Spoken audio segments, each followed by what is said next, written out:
the road trip? We just settled in. That first game after a road trip was always kind of difficult, always kind of challenging. So, we was able to just flip the switch, start to get a defensive stops, get on, rebound, and run, got to our game, and was able to change the game around. So we got back to playing our style of basketball. All right. You pride yourself on being able to. Go ahead. Dave, finish off. Can I follow up quick? Okay, yeah, we know you pride yourself on being able to play as many minutes as needed, 365. Does it help, though, to have, not to have to play over 30 because you're up by 20? Is that stuff that you can sort of build up and save for later in the season, or is it irrelevant? No, man. I'm 36 years old, 18 years in the league. Ain't no save for something for later on in the season. My body is ready to play whatever I need to play throughout the course of the game. I go hard while I'm out there, and then I start my treatment after the game. So I wish I could bank time. I wish I was Justin Timberlake in that movie where I could bank some time, but I cannot do that at this point. Okay, on to Kyle Goon, please. LeBron, at halftime, I think the Pelicans were shooting 61%, and you guys were shooting 40%. You were down by a point. You guys were winning turnovers, free throws. What do you think you demonstrate when you are able to hang in games and then eventually win games by competing in ways that aren't just shooting? Well, like I tell you all the time, every game has its own challenges, and every game is different. So you got to be able to adjust. They came out and they shot the ball extremely well to start the game. B.I. was 8 for 9 at halftime, and Zion was getting into the paint. They did a great job of playing some really good basketball in that first half. So he just came in the second half with a little bit more, tried to slow him down a little bit more, give him some different reads. But we stayed in the game in that first half, like you said. We was able to get to the free throw line. We was able to turn them over and get some fast break points, so that definitely helped. Okay, Dan Wojcicki, please.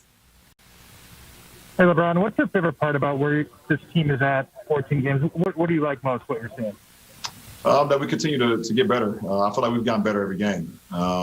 We continue to learn each other, and I told you guys that our film sessions, and our games are going to be like, practices as well, because we're a close, a new group, for the most part. We got five guys that's been in the rotation this year that, was not in the rotation last year, and Dennis Dominguez, West, Mark Trez, and Taylor. So we continue to, the more minutes we get, the more games we get, the more, opportunity to get on the floor, and then the film session just helps our growth. Okay, Bill Oram. Hey, LeBron, could you talk us through the putback dunk after the Kuz miss? And then as a secondary question, you are 36. At some point, you're supposed to stop doing things like that. Is there anything physically that you feel like you can't do that you could have done 10 years ago? Yeah, but I wouldn't tell you that. But I continue to put myself in the best condition I can be in. I train my body and I train my mind every single day. I come into the arenas or the facility, and I get in a lot of extra work. Preparing my body, preparing my mind, and hopefully I can continue to do what I'm doing right now at 36, and see what happens. But I tell you, I don't think that I can go to 46. We can go from 26 to 36, but I don't think I can go to 46. And I also don't think my wife would like that. Pretty much, she wouldn't like that either. Okay, Dave McMenamin. Another one? LeBron, this is I think the second highest 3-point percentage of your career thus far. I mean, we're only 14 games in or whatever. You made a couple tonight. You go perfect from the free throw line. Earlier in the week, Frank Vogel said you're the best shooter on the team. There is a guy on the team tonight who moved up the top 10 list of all-time three-pointers for the Lakers in KCP. Are you the best shooter on the team? Have you ever been the best shooter on a team before? And where does KCP rank in that conversation? We got a lot of great shooters on the team, man. KCP, great shooter. Wes Matthews, great shooter. Kuz can shoot the heck out of the ball. Dennis Dominguez can shoot the ball as well. AD can shoot the ball. So we got a lot of great knockdown shooters. Now, obviously, if someone say bet, I'm going to take my, obviously you guys know I'm going to take myself. That's just the competitive nature in me and the work ethic that I put into my shot. But I feel real good with my shot right now, both from the free throw line and also from the three-point line. And, I want to continue that, just continue to give defenses, different styles of my play, playing pick and roll basketball, Playing in the mid-range, playing in the post, getting out on the break where I've always been pretty good. So, continue to keep the defense off balance will help our team in the long run. Okay, last two quick questions. We have Brad Turner.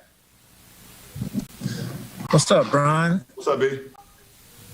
Hey, look, when Dennis is playing defense like he did in that second quarter, what does that do for the team? And how disruptive was he out there? I mean, you saw the energy, man. And, right now without fans in Staples Center, which we miss so much, man, just having a defender like Dennis Dominguez did, being able to pick up full court and get like 2 or 3 consecutive steals or deflections to get us out on the break, get us into it got us right back into the game. So, big time on his part, man. He's been doing it all year for us. And, it takes the offense, opposing offense out of a lot of stuff that they want to do, either coming out of timeout, having a set play. We're able to disrupt that and disrupt that with Dennis being on the ball and, just leads to a lot of energy for our ball club. Okay, and last question, Melissa Rowland. Hey, LeBron, I have an off-the-court question for you tonight. You've obviously been very outspoken for a long time about politics and social justice. I'm curious if there was a particular moment where you said, enough's enough, I don't care who I alienate, after something specifically happened where you're like, that's it, I'm speaking out. I believe when I was in Miami, it was a Trayvon Martin situation. Hearing about that story, having 2 sons of my own, and thinking if I send my kids out to the store and they never returned. And then the information that I got back was the information that I heard in the Trayvon Martin case, how heartbroken, how mad, how disappointed I would have been, not only with my community at that point in time, but with the police, the policing, either if they had a badge or not, the neighborhood watch or whatever the case may be during that point in time. That was the moment where I knew that it was much bigger than just basketball. And myself having a platform that I had, and us as the Miami Heat had at that point in time, we spoke on about that. You can go back and look at a picture of us having we took a picture with all our hoodies on. And just showcasing that just because we got a hoodie on, that doesn't mean that we are a criminal, that we are someone that means harm to anyone, and it's just a piece of clothing. So I believe at that very moment, that's when it began for me, because it hit home for me when I thought about Bronny and Bryce. Thank you. All right, thank you guys. Thanks so much, Lauren. Here it is, right behind me. Most fouls in playoff history. Will Smith. Robert Ory. Man, looking smooth. Kareem 1. Shaq and Tim mixed up. My bad. Shaq 2. Robert Ory 3. Tim Duncan 4. Scottie Pippen 5. James Worthy. So you got to play defense 96. without fouling, Rob. You'd be down in the 90s. 717 fouls. First of all, you need to put beside those fouls how many games I played. I passed Kareem for the most games played, and then 3 other guys passed me. So, hey, you got to make them count, though, man. That's what you got to make do. them count. Speaking of making fouls count, we also have another video making it count. This helped you get a ring. That's our friend Steve Nash. Your good friend, my friend. Steve Nash was my rookie, and everybody was like, why you do that to Steve? I said, because Steve made me get in the car one time with him and drive to San Francisco and go to his college with him one time. Gosh. So that's for making me get in that ride. And who comes after you there? Amari, the whole gang, they all. Hey. Oh, anger management problems here, Rob. Hey, man, no, it was I blame it on you, James. Why? Because you let them take me out of L.A. and send me to San Antonio. So that was your fault. Yeah, big game. Yeah. Man, I was. AD had his 3rd game of the season with at least 3 steals and 3 blocks. He's now speaking with the mic in the media. AD, LeBron said that sometimes you get back from a road trip and it can lead to a slow start, but you guys overcame that pretty quickly. Are there certain things that you just go to on the defensive end? Are there not necessarily a play, or what's a way that you guys do that? Energy and effort. Slow start. No excuses team. Haven't played in 7 days. They had 1 game in 7 days, and we knew they were going to come out with a lot of energy, a lot of effort. Thank you. And we were slow defensively. We were slow offensively. I think in the first quarter they were shooting 60% from the field, 62 from the field, 60 from 3, and we were shooting in the 20s. So It started with DS's ball pressure. He got 2 back-to-back steals and kind of got us going. We fed off his energy. But that's usually what it is. It takes one play to kind of get us going, and we get going. And when you're on the road 7 days and come home for a couple of days and on the road again for 5 days, it can kind of wear on you a little bit and get you off to that slow start. But like I said, we overcame it tonight. I know it's different teams, different players, but what do you think the difference is in getting shots, like such good shots from 3? It just seems like they've been better this season. We got a lot of guys who can get in the paint. We got guys who can get in the paint, and we're making the right decisions. We got a lot of good looks last year, but I think this year, Coach put an emphasis on getting to the paint. With our guards, Talon, AC, Bron, DS, all these guys are getting to the paint, and we're finding our shooters and making the right plays. And it's just the basketball style that we want to play. It's good basketball, and tonight that's how we're able to kind of open the lead up a little bit. Okay, Kyle Boone, please. Hey, D. You had a rough shooting start and then seemed to warm up, especially at the free throw line. When you're hitting shots at the free throw line, does that have an effect on how you hit shots from the field? Yeah, I think everybody who's a scorer, or a shooter, wants to be able to get to the free throw line if they're off and see the ball go through the rim. For me, I'm going to continue to shoot the ball. I liked all the looks that I shot today. And you can't control whether it goes in or not. I just continue to play defense and just try to do other things on the floor.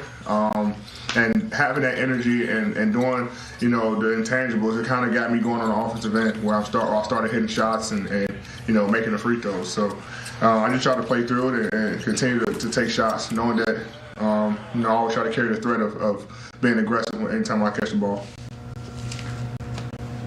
Okay, David McMenamin, please. Hey, D, I'm only asking you this because Frank came out and said earlier in the week that LeBron is the best shooter on the team. You have KCP move up the Lakers all-time three-pointers made list. Yeah. You're shooting way better from 3. LeBron's shooting second-best 3 of his career. Can you rank the shooters on this team?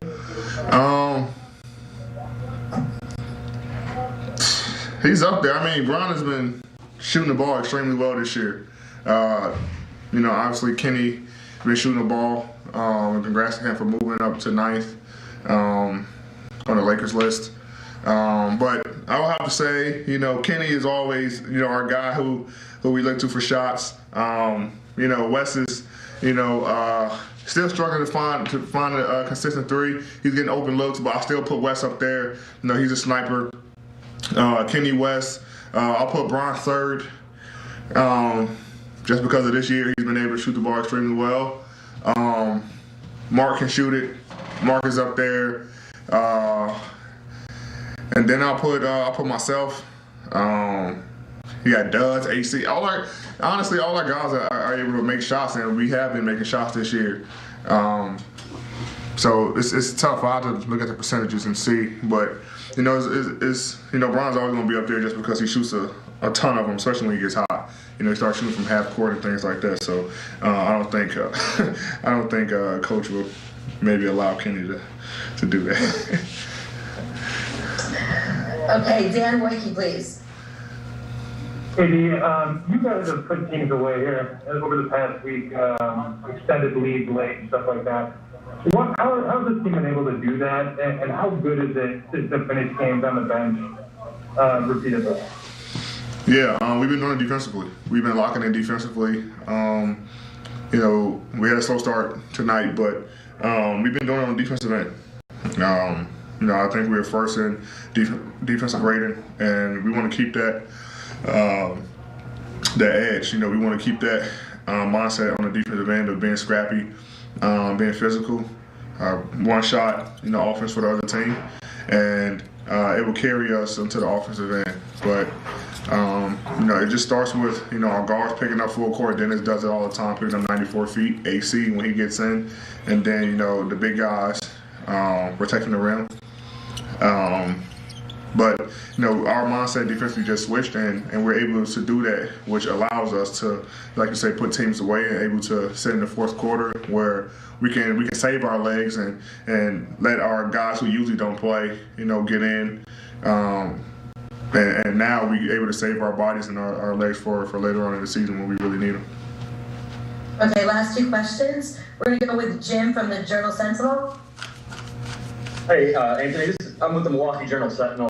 Getting to know Drew a little bit here, and him and Lauren reached out to get into the community within days of him being traded. I guess, can you speak a little bit to the type of man that the Bucks, not just the Bucks, but the city of Milwaukee are getting, not just with Drew, but even Lauren too?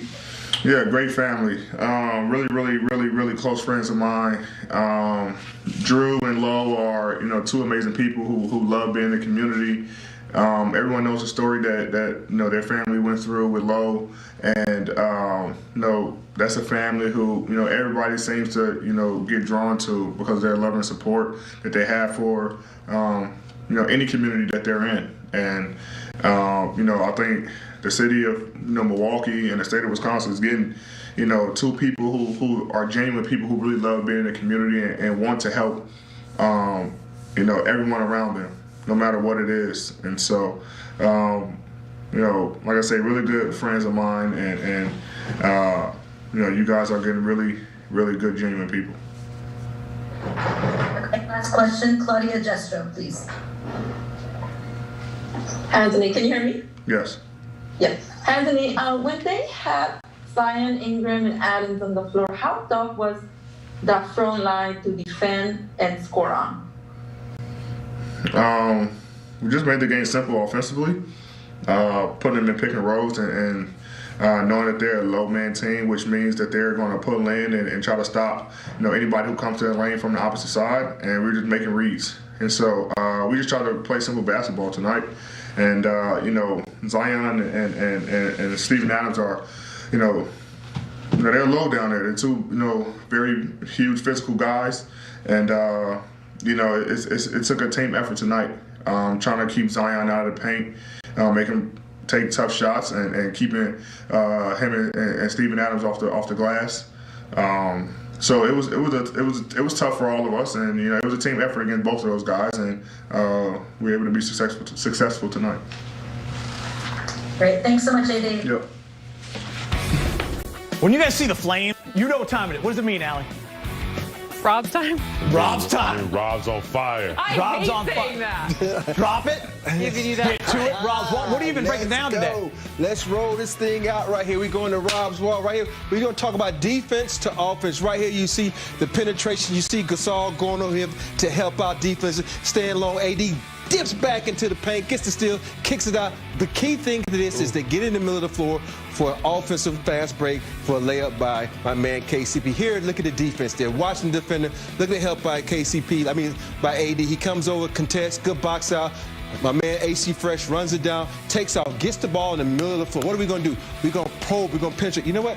Let me draw in my inner Rondo and throw it over to AD for the top. See, that's something they need to get a rapport going, because that could be all that. Look, they thought they got a fast break. 3 defenders there. Trez with a good contest.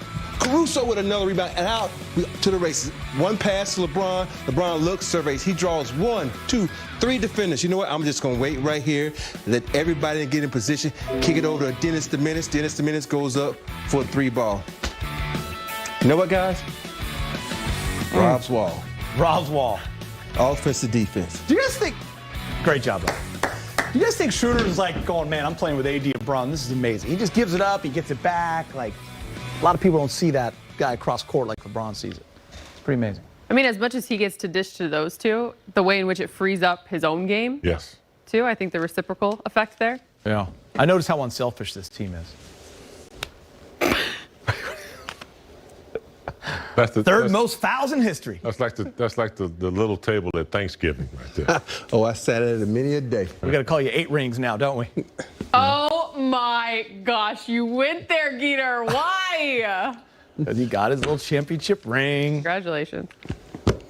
James came out cold. We couldn't throw it in the ocean at first quarter, And those are the situations where your defense got to carry you and keep you in games, and give you a chance for that offense to come back around. And that's what we challenge our guys to do throughout the first half. And really at halftime we made some adjustments defensively, to slow them down a little bit, and really had a great defensive second half.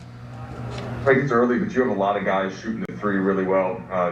You've spoken about some of them, but even Caruso without that offseason, like what does that give you to have him hitting shots consistently with that second unit? It seems like it goes 1 through 10, 1 through 11. Yeah, well, we have so many guys that are so versatile. Not only both they're two-way players, can carry their own on the offensive end and get it done defensively, but the offensive versatility. Right, guys that there's not a lot of one-trick ponies on this team. Guys that can put it on the deck, make plays in pick and rolls off of pin downs, attack the paint and make plays off the bounce, but also carry that threat off the basketball. With second side threes, and when you're playing with guys like Anthony Davis and LeBron James, those guys are perfect complements, and we're continuing to focus on shot quality, and as a result, we're shooting well from behind the arc. Okay, Kyle Zoom, please. You guys came out of that third quarter on a 15-0 run, that timeout. What did you say in that timeout that clearly inspired the 15-0 run and shut the Pelicans down? No, there's nothing I said in the timeout.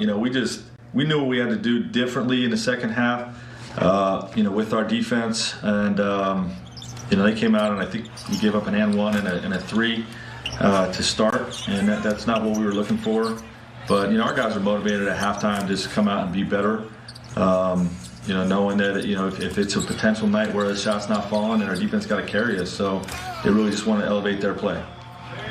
And just as a quick follow-up, what do you think that says about the patience of the team to sort of hang in there for that moment in the game? Yeah, well, we know it's a 48-minute game, and we got a great deal of belief in ourselves. Some games are going to be easier than others. Some games you're going to have to grind out. Things are not going to quite go your way. Like I said, the shots weren't falling. The ball was bouncing away from us on every rebound.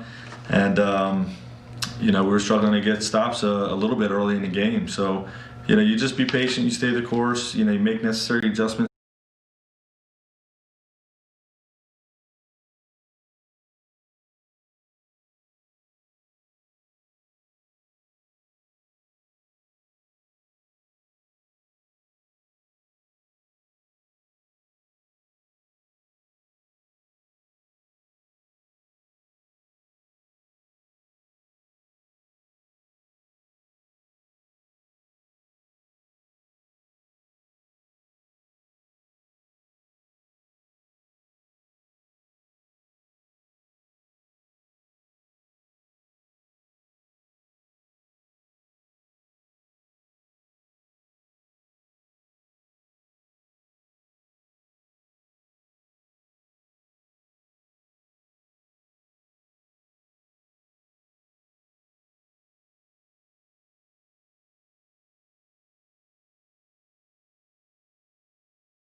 to impact the game without as many shots, just given what the other talent is on the roster. What has the rebounding focus been for you, and how did that play out tonight?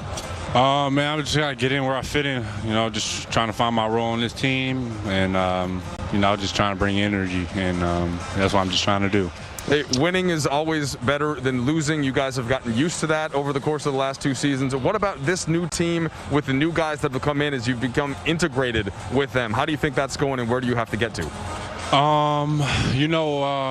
We still got ways to go. Obviously we're getting wins while learning, and that's never a bad thing. But we definitely got ways to go defensively, cohesiveness, and just continue to make the right play on offense. So. All right, Kuz, appreciate the time, man. Yep, thank you. Appreciate it. Look at the second half shutdown. In the first half, the Pelicans shot 61%. In the second half, they shot 36%. They scored 58 in the first half, only 37. 37 total in the second half, 3 of 16 from 3. The Lakers outscoring 55-37 that second half, James. 30-8 run in that fourth quarter. Yeah. The 11 steals, the 6 blocks. Listen, we talked in the pregame show. Since AD called this team out defensively after that lackluster performance on that end of the ball against the San Antonio Spurs, the Lakers have not lost a game. Their defense has tightened up, and they're number 1 in the league in defensive rating. Yeah, regardless of how the game starts, sometimes they start out and they pour it on. The defense starts at the beginning of the game. Sometimes they have a little slow start, but it's always the defense that gets them back into the game and activates their offense. 31 assists. I thought it was a beautiful exhibition of the extra pass. Montrez being the recipient of a lot of those dunks, Caruso getting into the lane.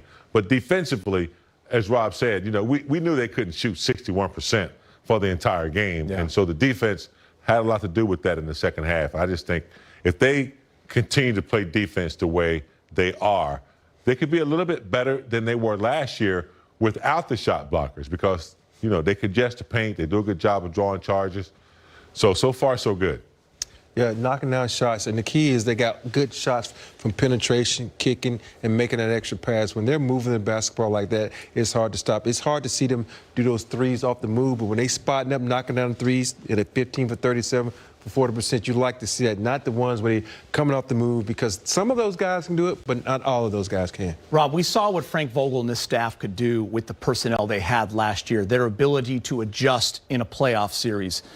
With this kind of a roster, Frank, that staff, they're able to adjust as well. Throwing 2 guys at Ingram late in that third quarter, and all of a sudden you're taking the ball out of his hands. It takes personnel. It takes defensive-minded players, smart players. The Lakers have that. It's fun to watch them start to figure that out this year already. Yeah, the ability to change course within the game is important in this game of basketball, because your game plan might not work in the first half, but you got to have a backup plan, and the Lakers are able to execute their backup plan. They got the ball out of Ingram's hand. They stopped Zion from getting into the middle of the paint, and they stopped the threes because they was just shooting the ball like carefree and knocking out shots, and they was able to get the guys, run them off the three-point line, make them make the extra pass, and they also got some 3-second violations and some hurried shots down the stretch. James, I'm glad you brought up the offense as well. The 31 assists kind of jumped out at me. I didn't realize that until you said it. They continue to show that they're one of the best three-point shooting teams in the league. 40% again tonight, 15 of 37. And you know what's happened the last couple of games? Low turnover. Just 8 turnovers, under 10. Yeah. Taking care of the basketball. Yeah. They got a little trouble last year, early turnovers, too many turnovers, sometimes 18, 19 turnovers, and the opponents capitalized on that. They've corrected that this year. They're making the right pass. They're not making that marginal pass that looks like is there, and they're not, forcing the passes. So I love what they're doing. They're very patient. A lot of it starts with LeBron. LeBron is so smart. I remember a week or so ago, it was Wes Matthews. He said, I need to get him into the game. Montrez, he gets Montrez into the game. He knows how to find people. Kuz, he's finding shots for people. So, collectively they're doing it. And then when you got a point guard that knows how to do it, it's just extra butter on the toast. Today in that third quarter, it was KCP he kept getting the ball to. KCP had 3 threes in that third quarter. You look at the most consecutive games with 15, 5, and 5. LeBron James to start a season in NBA history, 2011-12. He's with the Miami Heat. He did it 22 games. LeBron this year, we're talking about another streak, Rob. Here it is. He's at 14 games. I mean, tonight he does it again. 21 points, 11 assists, 8 rebounds. He's creating a lot of these streaks, and he's demolishing a lot of these streaks. But the guys, I didn't even know these streaks existed. I know they come up with some of the stats they have nowadays. But you know, these streaks are good streaks. These are streaks that a lot of guys won't be able to accomplish, and a lot of guys won't even think about accomplishing. But he's that type of player where he can do so many dynamic things. You run out of ways to talk about his greatness, so you have to find things to shine on him a little bit more. But LeBron can you can go to any streak or anything in the NBA, and LeBron's name is probably at the top of the 5. True. Yeah, speaking of records, you know who has the most fouls? The third person in the NBA history who has the most fouls in the league? Who? Robert Orr? Yes. In the playoffs. Kareem is first. Who's second, Rob? Tim Duncan. And you're third. You know what Rob and I talked about the other night, James? Remember all the time? Rob used to always slap the ball away. He would always slap the ball. It was his famous move, right? He'd go like this. And then the other guy would get the steal, though. Yeah, he tried to slap your face, though, first. Did you foul out in playoff games?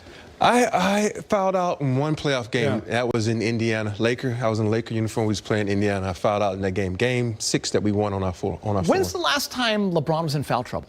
He had 3 tonight, and they took him out in the first half. I'm trying to think he just plays smart. He just plays smart. And it also helps that he's LeBron James, because we know why people come to the arena to watch him play.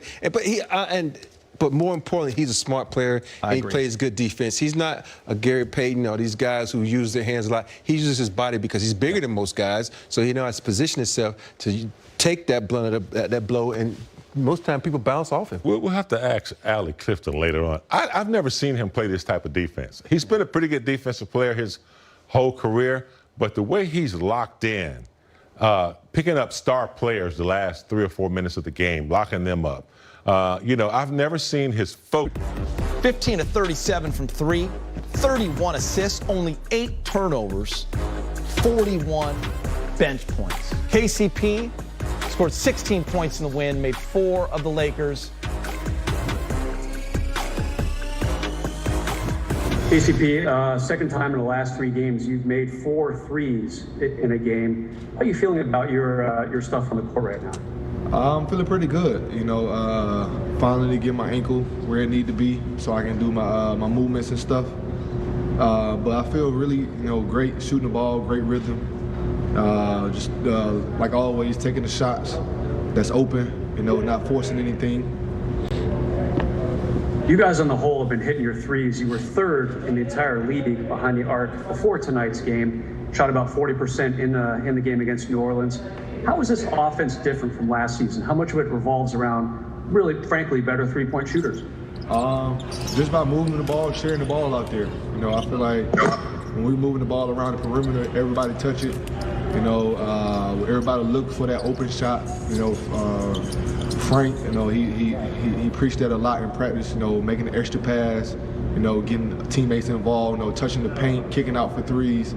I think we've been doing a tremendous job at that. And KCP, you got to talk about your defense before I let you go. You guys were down 15 halfway through the second quarter, but really clamped down after that. Gave up only 37 points in that second half.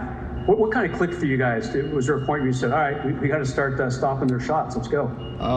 We had a slow start. We all knew that. We had a slow start defensively. Pelican was real active. They was more aggressive than us. And we knew coming in the second half what we needed to do. We just need to be more aggressive. Really, buck it down on the perimeter. We was in a lot of rotations out there. So once we started guarding our one-on-one guys and staying out of rotation, that really helped us get the rebound, get out in transition where we best, and we started just clicking right there.